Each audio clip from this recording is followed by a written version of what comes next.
Good morning to all of you. आप सभी को मेरा प्यार भरा नमस्कार। मैं संदीप नागवंशी आप सबका तहे दिल से स्वागत करता हूं इस महत्वपूर्ण सेशन में। आज हम लोग छत्तीसगढ़ के जिस खंड की शुरुआत करने जा रहे हैं, हालांकि इसको पहले मैंने पढ़ाया है, इसका नाम रहेगा छत्तीसगढ़ का ज्योग्राफी। तो छत्तीसगढ़ की ज्योग्राफी आज शुरुआत करेंगे और इसका जो इम्पोर्टेंस है आपको आगामी सभी परीक्षाओं में देखने को मिलेगा। जैसे कि आप देखेंगे छत्तीसगढ़ की प्रीलिम्स आने वाली है और साथ में छत्तीसगढ़ के द्वारा आयोजित आपकी एसआई भर्ती है। और इसके अलावा छत्तीसगढ़ में जितने भी एग्जाम होते हैं जहाँ पे ये मेंशन्ड है, ठीक है, कि छत्तीसगढ़ की ज्योग्राफी से वहां पे क्वेश्चन पूछे जाएंगे, उस सभी एग्जाम के लिए यह वीडियो या फिर आज से जो शुरुआत करने जा रहे हैं ये खंड बहुत बहुत उपयोगी सिद्ध होने वाले। ठीक, तो इस सीजी ज्योग्राफी के अंतर्गत पढ़ा क्या क्या जाता है। सबसे पहले तो आपकी मैपिंग बहुत तगड़ी होनी चाहिए। ठीक है, इसका मतलब यह है कि आपको पता होना चाहिए कि भाई लोकेशन किस लोकेशन पे कौन कौन से जिले हैं। जिले के बारे में अच्छे से पढ़ने के बाद स्थिति एवं विस्तार को पढ़ा जाता है। जहां से मैं शुरुआत करने वाला हूं, बताऊंगा मैं मैप के बारे में, उसके बारे में हम लोग पढ़ेंगे। स्थिति और विस्तार पढ़ा जाता है। इसके बाद हम लोग चट्टानी क्रम देखते हैं जिसको भूगर्भिक संरचनाएं कहा जाता है। इसके बाद आपको डिवाइड करके पढ़ना होता है जो कि फिजिकल डिवीजन होता है छत्तीसगढ़ का। फिर आर्थिक भूगोल के बारे में पढ़ेंगे, जनगणना के बारे में पढ़ेंगे और आर्थिक भूगोल के अंतर्गत उद्योग हो गया आपका, कृषि क्षेत्र के बारे में पढ़ेंगे, वानिकी को भी यहाँ पे ऐड कर लेंगे। ठीक, तो ओवरऑल करके आपके छत्तीसगढ़ की ज्योग्राफी हम लोग धीरे धीरे खत्म करने वाले हैं। ठीक बात है। तो आज मैं जिस टॉपिक की शुरुआत करने जा रहा हूं वो है स्थिति एवं विस्तार। और इसके बारे में मैं बता देता हूं कि पहले इसको हम लोग क्यों शुरू कर रहे हैं, क्योंकि इसके बाद जो हम लोग मैपिंग करने जाएंगे, जो फिजिकल डिवीजन में ज्यादा इंपॉर्टेंट इसका रहता है, मतलब फिजिकल डिवीजन में ज्यादा आपको जरूरत होता है कि मैप अच्छे से आपको आनी चाहिए। ठीक है, स्थिति एवं विस्तार में यदि आपको मैपिंग अच्छे से नहीं आती है, इसके बावजूद भी समझने के लिए आसानी हो जाता है। इतना कोई यहाँ पे साइंस लगाने की जरूरत नहीं होता है या फिर इतना परफेक्शन की जरूरत नहीं होता है कि कौन से जिले कहाँ पे है उसको याद रखा ही जाए। ठीक बात है। तो जैसे हम लोग स्थिति एवं विस्तार के बाद भूगर्भिक संरचना पढ़ेंगे, 2 क्लास होगी। इसके बाद जब हम लोग प्राकृतिक विभाजन पे बात करेंगे, ध्यान सुनना, उसके पहले मैं आपको मैपिंग अच्छे से करा दूंगा और साथ में हम लोग और ऐड कर लेंगे कि इस इतिहास क्या रहा है या फिर छत्तीसगढ़ के निर्माण का इतिहास क्या रहा है, छत्तीसगढ़ के निर्माण के क्या कारण थे, इसको भी मैं वहां पे कवर करा दूंगा। ठीक है, तो ये चीज आपकी हो जाएगी। तो आज हम लोग जो शुरू करने जा रहे हैं वो है स्थिति एवं विस्तार। ये टॉपिक है, आपके पास बुक है, वहां पे आप आराम से देख लेना, समझने की कोशिश करना, मैं आपको समझाने की कोशिश करता हूँ। ठीक, शुरू करने से पहले मैं कुछ इंट्रोडक्शन दे देता हूँ ताकि बिगिनर जो होते हैं उनको, है ना, एकदम से शुरुआत ही ना लगे, मतलब यहीं से स्टार्ट करें ऐसे ना लगे। तो आप सबको पता है हमारा छत्तीसगढ़ जो है 1 नवंबर 2000 को, ठीक है, मध्य प्रदेश से 44 साल बाद अलग होके अस्तित्व में आया था। 44 वर्ष के बाद आया था। कब आया था? 1 नवंबर 2000 को, ठीक है, 44 साल के बाद मध्य प्रदेश से पृथक होके हमारा छत्तीसगढ़ अस्तित्व में आता है। जब ये छत्तीसगढ़ का निर्माण हुआ उस समय में 1 नवंबर 2000 को, तब अपने पास जिले कितने थे? 16 जिले थे, ये आप जानते हैं। फिर मैं थोड़ा सा कनेक्ट कर देता हूँ इसको, है ना, उसके बाद हम लोग वहां पे जाएंगे। 16 जिले थे और छत्तीसगढ़ का जो क्षेत्रफल है इसको भी आपको याद रखना है, 1 लाख, ठीक है, 35,192 स्क्वायर किलोमीटर, इसको आपको ध्यान रखना है। तो 1,35,192 स्क्वायर किलोमीटर में छत्तीसगढ़ का क्षेत्रफल है और इसको आपको देखना है भारत के संदर्भ में। तो भारत का ये कितना परसेंट होता है ये पूछ लिया जाता है। ये बिगिनर के लिए इंपॉर्टेंट है, आपने इसको पढ़ा है, ठीक है, क्योंकि मेरे जो ग्रुप के स्टूडेंट है पहले इसको मैं पढ़ा चुका हूँ। तो ये ऐसे लगता है कि पहला पेज में मिल जाता है हर किताब के, तो इसको तो पढ़ ही लेंगे, फिर भी बताना जरूरी होता है भाई, एक बार देख लेंगे आप। तो 1,35,192 स्क्वायर किलोमीटर मैंने कहा है कि ये 4.11% है भाई भारत का। ठीक बात है। तो भारत में इसका स्थान कौन सा है? तो याद रखना है आपको, भारत में क्षेत्रफल के दृष्टिकोण से छत्तीसगढ़ का स्थान 9वां आ जाता है। अब यहीं से एक सवाल आपको पूछा जाता है कि निम्न में से कौन सा जो राज्य है वो छत्तीसगढ़ से बड़ा है, कौन सा राज्य है वो छत्तीसगढ़ से छोटा है, या फिर किस राज्य के, फिर छत्तीसगढ़ से पहले राज्य को नाम दे दे और आपको क्रम में जमाने के लिए पूछ दे। ठीक है, तो हम लोग छत्तीसगढ़ से 8 बड़े राज्य को याद कर लेते हैं, बाकी सबको याद करने की जरूरत आपको नहीं पड़ेगी। ठीक, तो याद रखना इसको, आप कैसे याद रख सकते हो, क्योंकि 9वां में छत्तीसगढ़ है तो इसके पहले 8 बड़े राज्यों के नाम कौन कौन से हैं। तो आप RMM करके याद रखना, 3 जिले, मतलब 3 स्टेट आपको याद हो जाएंगे। इसके बाद आपको, चलो इसको हम लोग कर ही लेते हैं, RMM से राजस्थान, ठीक है, मध्य प्रदेश, मैं यहाँ पे लिखते जाता हूँ, मैं बस ऐसे लिखूंगा ना शॉर्ट में, राजस्थान है आपका, मध्य प्रदेश है, इसके बाद आपका MH लिख रहा हूँ, ये महाराष्ट्र है। ठीक बात है। ठीक, इसके बाद आपको यूपी के लिए जाना है, उसके बाद आपको गुजरात के लिए जाना, मैं थोड़ा याद कराने की कोशिश करूंगा, गुजरात को आप देख लेंगे। इसके बाद आपका आ जाता है कर्नाटक में, है ना, केटी लिखा हूं, कर्नाटक आता है, इसके बाद आपका एपी आ जाता है जो कि आंध्र प्रदेश होता है। तो आप देखेंगे तो यहाँ पे 3 और 3 6 और एक 7 हो गए, एक आपका ओडिशा होता है। आपने जनरली सुना होगा मध्य प्रदेश के लिए एमपी बोलते हैं हम लोग, ठीक है, उत्तर प्रदेश के लिए जनरली यूपी बोलते हैं हम लोग, ऐसे बोलते हैं, एमपी है और आपके यूपी है बोला जाता है। आपने कभी ये नहीं सुना होगा कि ओडिशा के लिए ओडी बोलते हैं, ठीक है, ओडी बोलते हैं, ऐसा सुना है क्या? नहीं सुना। आंध्र प्रदेश के लिए एपी बोलते हैं, लेकिन हाँ ज्यादा प्रचलित हम लोग जो बोलते रहते हैं एमपी है, यूपी है, जिसको हम लोग ऐसे ही याद करने की कोशिश करेंगे। याद रखना, राजस्थान तो आपको पता ही है सबसे बड़ा राज्य क्षेत्रफल की दृष्टि से। एमपी महाराष्ट्र बोलना, याद करने का तरीका बता रहा हूं, ऐसे आपको रटा जाएगा, एमपी महाराष्ट्र यूपी गुजरात। क्या कहेंगे? एमपी महाराष्ट्र, आरएमएम से भी याद हो जाएगा, यूपी गुजरात, ठीक है। तो एमपी महाराष्ट्र यूपी गुजरात ऐसे आपको याद रखना है। केटी आंध्र प्रदेश या फिर केटी एपी किया मैंने इसको, मैंने कैसे याद किया था इसको, मैंने ऐसे याद कर ले, MP Maharashtra UP Gujarat, MP Maharashtra UP Gujarat, KT AP, क्या केटी एपी कर्नाटका हो जाता है उसका मतलब, ठीक है। एपी का मतलब मैंने आंध्र प्रदेश, ये मेरे तरफ से मैंने बनाया। उसके बाद ओडी को ओडिशा तो है ही, आपको पता ही, उसके बाद छत्तीसगढ़ आता है, तो ये तो आपको याद हो ही जाएगा। इसके बाद कौन सा आ जाता है अपना प्यारा सा छत्तीसगढ़, ये आपके 9वें नंबर पे हो जाता है, ठीक बात है। तो 8 बड़े राज्य आपको याद होनी चाहिए, ठीक है। तो यहाँ पे आता हूँ, 44 वर्ष के बाद मध्य प्रदेश से अलग होकर छत्तीसगढ़ 1 नवंबर 2000 को अस्तित्व में आता है। 16 जिले होते हैं जब छत्तीसगढ़ का निर्माण होता है। 1,35,192 स्क्वायर किलोमीटर, जो कि भारत का 4.11% है। ये क्षेत्रफल मैंने बताया आपको। क्षेत्रफल के दृष्टिकोण से छत्तीसगढ़ भारत संघ में, ठीक है, आपको याद रखना है, 9वां स्थान रखता है क्षेत्रफल के दृष्टिकोण से। अब जब छत्तीसगढ़ बना इस टाइम पे 1 नवंबर 2000 को, तो भारत संघ का 26वां राज्य बना था। इसको भी आपको ध्यान में रखना है, कौन सा राज्य बना था, 26वां राज्य। और छोटा मोटा जो छूट फूट जाती है पीडीएफ में आपको मिल जाएगी, ठीक। तो 16 जिले आपको याद रखना है। इसके बाद अब आगे जाना, जनसंख्या, इसको ऐसे याद रखना, 255 45, ठीक है, 198, ठीक, 255 45 198, ठीक है, इतनी जनसंख्या अपने पास। तो 2,55,45,198, ये छत्तीसगढ़ की जनसंख्या है। और ये 2011 की जनगणना के संदर्भ में, अभी तो हमने, है ना, इसको बहुत ज्यादा क्रॉस करनी है जब आपके पास सेंसस फिर से आएगा डाटा। तो 2,55,45 ऐसे याद रखना, 2,55,45,198, ये छत्तीसगढ़ जनसंख्या है। अब इसके लिहाज से देखें तो छत्तीसगढ़ में भारत का, ठीक है, आपको याद रखना है, 2.11%, 2.11% छत्तीसगढ़ में जो है भारत का निवास करते हैं। अब इसमें स्थान क्या है जनसंख्या के दृष्टिकोण से? तो जनसंख्या के दृष्टिकोण से भारत संघ में जो है छत्तीसगढ़ का स्थान 16वां है। तो ये इनिशियली लेवल पे आपको याद होनी चाहिए मोटा मोटी। इसके बाद अब हम लोग जाते हैं छत्तीसगढ़ की स्थिति एवं विस्तार पे। एक कम से कम आपको, है ना, इंट्रोडक्शन के तौर पे ये चीज मिल गई है।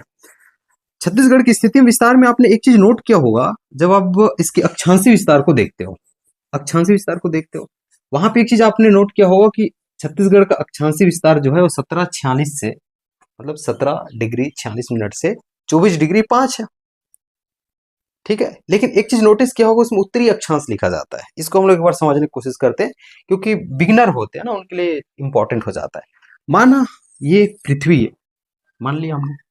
अब हम सब जानते हैं भाई ये अक्षांश रेखा होती है, ठीक है, और ये आपकी देशांतर रेखा इस प्रकार से कुछ खींची जाती है, और ये काल्पनिक रेखाएं होती है, ऐसा कुछ है नहीं पृथ्वी में, ठीक है।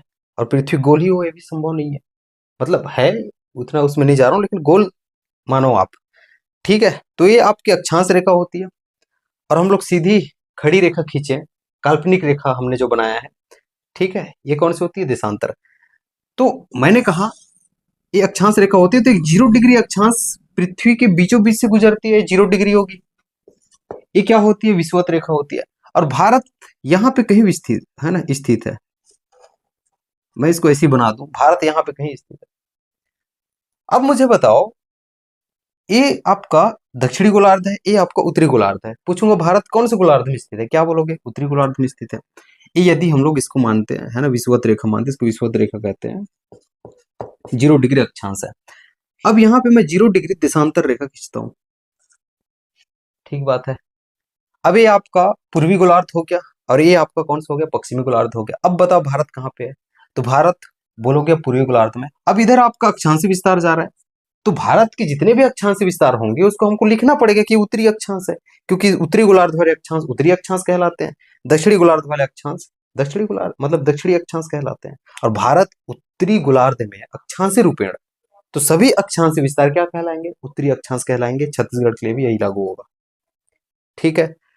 देशांतरी रूपेण भारत पूर्वी गोलार्ध में, इसलिए जितने भी इसके देशांतरी विस्तार होती है, जैसे हम लोग छत्तीसगढ़ की भी देखेंगे यहाँ पे, ठीक है, तो उसको हम लोग पूर्वी देशांतर लिखना पड़ेगा। तो यही कारण है कि अक्षांशी विस्तार में आप उत्तरी अक्षांश देखते हो। छत्तीसगढ़ के लिए 17 डिग्री 46 उत्तरी अक्षांश से, 24 डिग्री 5 उत्तरी अक्षांश, उत्तरी लिखते हो ना, दक्षिणी से उत्तरी तो नहीं लिखते। उसके बाद आप देशांतरी विस्तार में यही कारण से लिखते हो कि ये 80-15 से, मतलब 80 डिग्री 15 मिनट से 84 डिग्री आपके 25 मिनट तक जाता है, उसको पूर्वी देशांतर लिखा जाता है। तो क्यों लिखा जाता है चीज आपने समझा, ठीक। एक और बनाता हूं, खींचने में क्या जाता है पृथ्वी बनाने में, ठीक है। तो ये आपका 0 डिग्री मैंने कहा विषुवत रेखा है। अब भारत यहाँ पे कहीं है, तो पहले मैं आपको 23.5 डिग्री से वो कराता हूँ। ये आपका 23.5 डिग्री है, ये अक्षांशी है, इसको हम लोग कर्क रेखा बोलते हैं। अब अलग अलग नाम है भाई, तो 23.5 डिग्री को कर्क रेखा बोला जाता है। अब आपको पता है उष्ण वाला क्षेत्र हो जाता है, ठीक है। ये उसमें नहीं जा रहा हूँ, जो अब जब जलवायु पढ़ेंगे तो ये चीज आपको समझ में आ जाएगा। भारत यहाँ पे स्थित है आपका, मैं इसको ऐसे बना रहा हूँ, है ना, यहाँ पे स्थित है। अब यहीं पे छत्तीसगढ़ आ जाता है भाई, आपको पता है ना, ये आपका इस प्रकार से छत्तीसगढ़ है। मैं मतलब मान के चल आपको बता रहा हूँ, ठीक है। ये नहीं दिख रहा होगा, फिर भी एक बार समझना। तो कर्क रेखा जो है भारत को आपको पता है 20 से बराबर भागों में बांट देता है, मतलब लगभग बराबर भागों में बांट देता है, ठीक है। उसके बाद हम लोग पढ़ते हैं कि भाई भारत के कितने राज्य उसमें टच हो गए हैं, ठीक है। उसके बाद आप देखेंगे छत्तीसगढ़ के संदर्भ में, तो छत्तीसगढ़ का उत्तरी हिस्सा, अब इसको मैं बाहर निकालूं, ठीक है, ये आपका मैप हो गया। तो छत्तीसगढ़ का उत्तरी हिस्सा जो है, ठीक है, ये कर्क रेखा के प्रभाव में आ जाता है। अब हमें पढ़ना होता है कि कर्क रेखा जो है, ठीक है, किस किस जिले से होकर गुजरा है, कौन कौन सा तहसील उसके साथ में आ रहा है, मतलब टच हो रहा है, इसको पढ़ने की जरूरत होती है, ठीक है। ये भी आपने समझा, ठीक बात है। अब यहीं से अक्षांशी विस्तार के बारे में हम लोग पढ़ते हैं और एक एक करके यहाँ पे देखने की कोशिश करेंगे। तो आपने भारत के बारे में समझा, भारत कहाँ पे स्थित है, इसको अच्छे से हम लोग पढ़ेंगे। अक्षांशी रूपेण उत्तरी गोलार्ध में और आपके देशांतरी रूपेण पूर्वी गोलार्ध में। यही कारण कि सभी देशांतरी विस्तार पूर्वी देशांतर कहलाती है, सभी अक्षांशी विस्तार उत्तरी अक्षांश कहलाती है, ठीक है बात है। अब हम लोग उत्तरी अक्षांश में छत्तीसगढ़ के बारे में आते हैं, जो हमारा है ना आज का काम है, जिसपे हमें जानना है कि छत्तीसगढ़ का उत्तरी अक्षांश कहाँ से कहाँ है और इसके बारे में और क्या क्या इंपॉर्टेंट फैक्ट हो सकते हैं जो आपके परीक्षक दृष्टिकोण से अति महत्वपूर्ण होने वाली है। अब मैं यहाँ पे बताता हूँ छत्तीसगढ़ का जो अक्षांश है, ये टच करा रहा हूँ ना, नहीं हो रहा है तो समझ लेना, वो टच हो गया है, ठीक बात है। और ये आपको यहाँ से मैं करता हूँ। तो छत्तीसगढ़ का जो अक्षांशी विस्तार है, ठीक है, पहली चीज तो लिखना, छत्तीसगढ़ का अक्षांशी विस्तार यहाँ पे 17 डिग्री 46 मिनट से, ठीक, 24 डिग्री यहाँ पे लिख लेना, 24 डिग्री 5 मिनट तक, ठीक है। इसके मध्य में कौन सा अक्षांश? उत्तरी अक्षांश। तो पॉइंट नंबर 1, आप इसको अपने बुक में भी देखते जाना, आपके पास तो होगा। छत्तीसगढ़ का जो अक्षांशी विस्तार है, ठीक है, वो कितना है? 17 डिग्री 46 मिनट से, ठीक है, 24 डिग्री 5 मिनट। उत्तरी अक्षांश, इसको अच्छे से लिखना, उत्तरी अक्षांश, इसके मध्य 23.5 डिग्री कर्क रेखा कैसे गुजरी मैंने आपको बताया ना। 23.5 डिग्री जो आपका कर्क रेखा है, ये छत्तीसगढ़ के 4 जिलों से होकर गुजरती है। अब ये 4 जिले यहाँ पे ध्यान से देखना, ये आपका एमसीबी हो जाता है, ठीक है। उसके बाद आपको कोरिया हो जाता है, उसके बाद आपको सूरजपुर हो जाता है, उसके बाद आपको पता है, ठीक है, कौन सा, ये आपको बलरामपुर हो जाता है, ठीक बात है। तो आपका एमसीबी है, कोरिया है, सूरजपुर है, ये आपका बलरामपुर है, ये सरगुजा जसपुर हो जाता है, ठीक है। तो ये 4 जिले से होकर गुजरती है। पहला आप अपने बुक में देख पा रहे होंगे, तो मैंने कहा पहला आपका एमसीबी है, वहां पे देख पा रहे हैं। दूसरा मैंने कहा आपका कोरिया है, ठीक। तीसरा मैंने कहा आपका सूरजपुर है, कोई भी दिक्कत यहाँ पे, मैंने इसको है ना BL लिखा है, ये आपका बलरामपुर हो जाता है। अब यहाँ पे एक सवाल और उठता है कि इसके कौन कौन से तहसील में है भाई, कौन कौन से तहसील है ना उसको टच कर रहा है। तो एमसीबी है तो जिला है, लेकिन क्या सबको टच करेगा? नहीं। एमसीबी के आपको भरतपुर को रखना है, इसको समझ रहे हैं ना, मनेन्द्रगढ़ चिरमिर भरतपुर है, तो भरतपुर तहसील ये आ जाता है। यहाँ पे आप तहसील करके बना सकते हो हेडिंग, बुक में होगा, कुछ लिखने की जरूरत है नहीं, बस आप आराम से समझते जाएं, बुक में सब कुछ लिखा लुखा मिलेगा, वहां पे पढ़ने में आपको आसानी हो जाएगी, ठीक है। तो भरतपुर है। कोरिया का आप देखेंगे तो सोनहट, क्या है, सोनहट है। सूरजपुर का आपको याद रखना है ओड़गी है। नहीं नहीं, सूरजपुर का आपको याद रखना है, ठीक है, सूरजपुर के लिए अलग याद रखना। सूरजपुर का आपका, हाँ बिल्कुल ओड़गी होना चाहिए, इसके ऊपर मैं देख लेता हूँ। सूरजपुर का बिल्कुल ओड़गी है, तो कंफ्यूज क्यों हो रहा था मैं। और बलरामपुर के लिए आपको बलरामपुर को ही याद रखना है, इसको बीएलई लिख दे रहा हूँ, बलरामपुर को याद रखना है, ठीक है, इतने हो जाएगा। तो जिला मैंने बताया भरतपुर, है ना, आपको एमसीबी बताया, इसका भरतपुर तहसील आ जाएगा। कोरिया मैंने बताया जिला, इसका सोनहट आ जाएगा। सूरजपुर मैंने बताया ओड़गी आ जाएगा। बलरामपुर का बलरामपुर। अब बताओ, ये छत्तीसगढ़ का जो अक्षांशीय विस्तार है 17 डिग्री 46 से 24.5 के बीच में है, तो इसका अब लंबाई आप ज्ञात कर सकते हो, मतलब यहाँ पे दिया उसको पढ़ सकते हैं। तो दक्षिण से उत्तर की लंबाई या फिर उत्तर से दक्षिण की लंबाई छत्तीसगढ़ की, ठीक है, उत्तर से मैंने कहा दक्षिण की लंबाई छत्तीसगढ़ की 700 से 800 किलोमीटर होती है। अब ये अक्षांशीय विस्तार से हमें पता क्या चलता है, इतना तो आपकी प्री क्लियर हो जाएगा, हो सकता है कथन कारण में पूछ दे। तो अक्षांशीय विस्तार से हम लोग किसी क्षेत्र के, किसी स्थान के, उसको स्थिति को पता करते हैं, उसके लोकेशन को पता कर रहे हैं, उसकी दूरी हमें पता चल रही है। और साथ में जब हमने कहा कि भाई, हमने देखा ना, पृथ्वी बना के देखा, भारत को बना के देखा, हमने कहा ये उष्ण है, और उसके बाद उपोष्ण आ जाता है, शीत के बारे में वहां बात करेंगे, तो ऊपर से ठंडी हवाएं कि जब हमारे उत्तर भारत की जो पर्वतमालाएं हैं वो रोकेंगी, तो ये भी उष्ण क्षेत्र में आ जाता है। ये जलवायु में हम लोग बहुत अच्छे से पढ़ेंगे। तो ये क्या तापमान से भी संबंधित नहीं है, तो ये टेम्परेचर से संबंधित है। हम लोग इसकी स्थिति देख रहे हैं, दूरी देख रहे हैं, ठीक है। तो अक्षांशीय विस्तार से ये चीज हो रहा है, तो ये जलवायु को निर्धारण करती है। तो अक्षांशीय विस्तार के बारे में ये चीज आप पढ़ते हो, ठीक है। तो ये रहा आपका क्या, अक्षांशीय विस्तार। ये लास्ट में बताया, इंपॉर्टेंट है ना, कथन कारण में पूछ सकता है। इससे जलवायु निर्धारित होती है, तापमान से संबंधित है, दूरी, स्थिति, ये चीज हम लोग देखते हैं। अब मैं देशांतरी विस्तार पे चलूं। अक्षांशीय विस्तार में इतना आपका हो गया है, इतने ही है, ठीक है, इसको आपको अच्छे से याद रखना है। अच्छा, एक चीज और है, आपको जो कर्क रेखा है इसका सर्वाधिक विस्तार कहाँ पे है, इसको देख लेना। तो सर्वाधिक विस्तार बलरामपुर में, ठीक बात है। उसके बाद सबसे कम विस्तार आपके कोरिया हो जाएगा। ये दोनों को नोट करके लिखना, सबसे अधिक विस्तार बलरामपुर में, और समीपस्थ भी बोला जाता है, बैकुंठपुर को बोला जाता है, एक चीज आपको याद रखना है। और आपको कोरिया को देखना है, ठीक है, मतलब दो चीज पहले याद रखना, एक बलरामपुर सर्वाधिक विस्तार, सबसे कम आपके कोरिया हो जाता है, और समीपस्थ के लिए बैकुंठपुर को बोला जाता है, सबके सबसे समीपस्थ में जो स्थित है वो बैकुंठपुर को बोला जाता है। बट लेकिन इतना आप याद रखोगे तो ये काम चल जाएगा। इतनी चीजों को और अच्छे से आपको एक बार रेड मार लेना है। तो ये रहा आपका अक्षांशीय विस्तार। अब मैं आपको देशांतरी विस्तार की ओर ले चलता हूँ। देशांतरी विस्तार को देखते हैं। देशांतरी विस्तार, जैसा कि मैंने आपको बताया, छत्तीसगढ़ का जो देशांतरी विस्तार है वो 80-15 से 84-25 है। क्या है, 80-15 से 84-25 है। अब यहाँ पे क्या होता है, पूर्वी देशांतर होता है, इसी को ना भूलना, क्योंकि सब कुछ याद, सबको याद रह जाता है। कभी कभी गलती हो जाता है हम लोग से कि पूर्वी लगाएं कि फिर पश्चिमी पूर्वी लगाएं, क्योंकि पश्चिम क्षेत्र होता है, पूर्वी क्षेत्र होता है। यहाँ पे मैं लास्ट में बिंदुओं पे बात करूंगा, है ना, मैं यहाँ पे बताऊंगा, थोड़ा एक ही जगह वो हो जाएगा, तो एक जगह हम लोग देखेंगे लास्ट में। अब इसके हम लोग देशांतरी विस्तार को देखें, लाइन खींचे तो यहाँ पे टच होता है बीजापुर साइड, इस साइड में। और इधर का देशांतरी विस्तार देखें तो इस आपके जसपुर में टच हो जाता है। ये आपका देशांतरी विस्तार है, जो कि 80 डिग्री 15 मिनट से 84 डिग्री, यही जाता है ना, 84 डिग्री 25 ये जाता है, ठीक बात है। इसके मध्य में छत्तीसगढ़ का देशांतरी विस्तार है, जो कि पूर्वी देशांतर होता है। और पूर्वी देशांतर क्यों लिख रहे हैं, आपको समझ में आ रहा है। अब यहीं से हम लोग देखने की कोशिश करते हैं छत्तीसगढ़ का देशांतरी विस्तार, ठीक। देशांतरी विस्तार कितना कहा मैंने, अच्छे से सुनना, 80-15 ऐसी याद रख लेना, से 84-25। अब ये पूर्वी देशांतर से होता क्या है भाई, इससे, इसको हम लोग समय अंतराल मापने के लिए उपयोग में लाते हैं। इसको हम लोग किसमें, समय अंतराल इससे मापा जाता है, इस समय का निर्धारण करती है। तो आपको भारत के संदर्भ में याद होगा 82.5 डिग्री, जैसे कि हमने अक्षांश में बोला था 23.5 डिग्री अक्षांश रेखा को कर्क रेखा कहा जाता है, ठीक बात है, ठीक है।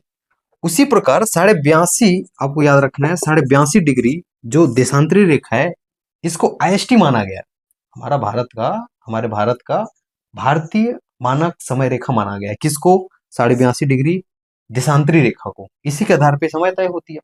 तो ये छत्तीसगढ़ से ए भी होकर गुजरती है, आपको पता है, छत्तीसगढ़ से ए भी होकर गुजरती है।